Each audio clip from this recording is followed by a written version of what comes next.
Mr. President, an early report suggests that the Biden administration may have set yet another record at our southern border, and not the good kind. If this early report is accurate, the number of migrant encounters at our southern border in January is the highest January number ever recorded.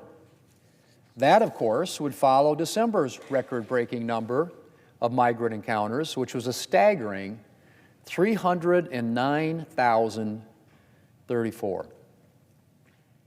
That's not only the highest December number ever recorded, but the highest number for any month ever recorded. Before that, of course, there was September's record-breaking number, and the list goes on. Mr. President, the Biden administration has presided over a truly unprecedented crisis at our nation's border.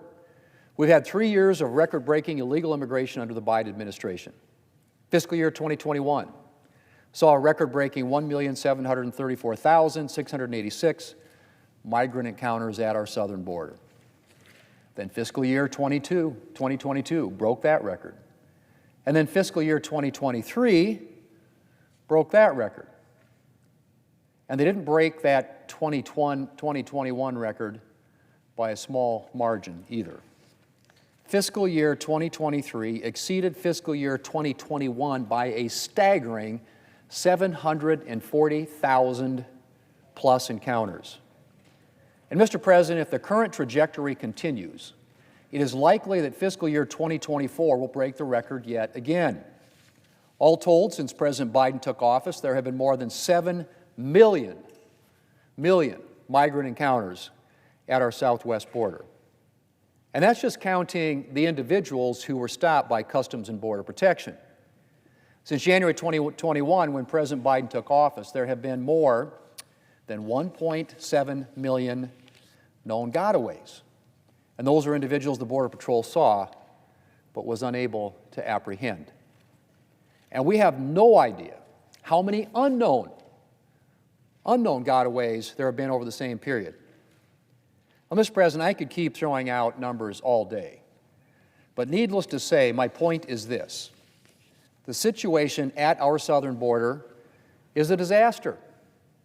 It is unprecedented, and it is untenable.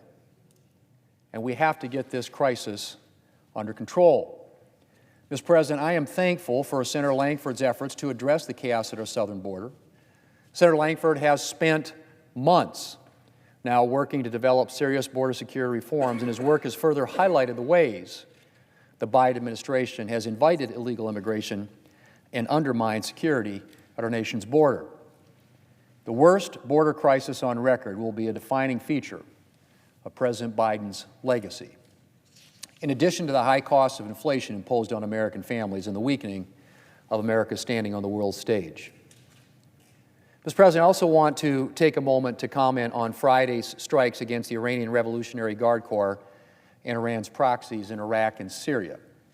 Last week, I called on the President to take decisive action in response to the more than 165 attacks against U.S. forces in Iraq, Syria, Jordan, and in the Red Sea, including the tragic death of 3 soldiers in Jordan. The President's half measures had failed with deadly consequences, and a forceful response was overdue. And the President must continue to take the necessary measures to protect our troops abroad and to maintain freedom of navigation in the Red Sea. Mr. President, I'd specifically like to commend the men and women of the 28th Bomb Wing, which is based in South Dakota at Ellsworth Air Force Base, but now has a contingent of about 250 airmen operating out of Dyess Air Force Base while our airfield is closed. The 28th Bomb Wing not only participated in Friday's strike against 85 targets, but it did so flying what's known as a conus-to-conus mission. That is, taking off from American soil, hitting overseas targets, and returning to base in a single marathon flight. This ability to generate combat power that can strike anywhere on the map is a testament to the professionalism of the 28th Bomb Wing's air crews and maintainers. And it also underscores the importance of preserving this capability now and well into the future so that we can deter threats and hold adversaries accountable. Global reach anytime, any place. The B-21 bomber, which was unveiled last year and is set to make Ellsworth its first home for Main Operating Base 1 later this decade, will begin a new era of American air power. But until that sixth-generation bomber is fielded, we need to continue full support for programs like the B-1 bomber. And I will continue to do everything I can here in Congress to support both the B-21 and the B-1 missions and the men and women who are behind their success. Mr. President, I yield the floor.